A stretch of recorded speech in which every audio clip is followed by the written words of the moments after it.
Parents, how did you discipline your child who was bullying others? I, 42F, attend church regularly and have a 15-year-old daughter named Abby. Abby is part of the church's youth group, and I sometimes volunteer as a youth leader.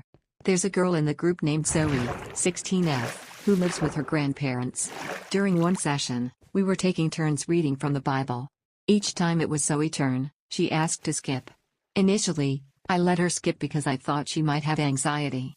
However, after the 5th time she asked to skip, I told her we couldn't keep skipping her turn. When she started reading, it became clear she struggled significantly, mispronouncing many words. Later, I learned that Zoe only learned how to read around age 12, so she's still working on her literacy skills. Halfway through, I told Zoe she didn't have to continue reading. Later, I found out that Abby had been making fun of Zoe for her reading difficulties. She would sarcastically ask Zoe to read things, like words on posters, and would exaggerate stumbling over words when reading aloud to mock her. I didn't know this was happening until one day, I walked into the kitchen and found Zoe crying on her grandmother's lap, explaining Zoe Abby had been saying to her. Zoe then told me everything, and I promised I would handle it. When Abby and I got home, I asked her about it. She admitted to making the comments but dismissed them as harmless and not a big deal.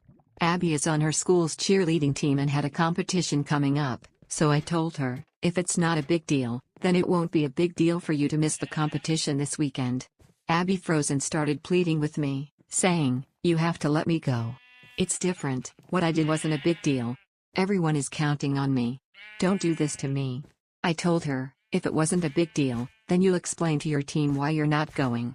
Tomorrow, you'll also apologize to Zoe in front of the group and write her a note to express your regret. Abby started pleading with me, asking me not to make her do it. She screamed at me, "Mom, you're being a fucking asshole." I replied, "You just earned yourself a grounding on top of this."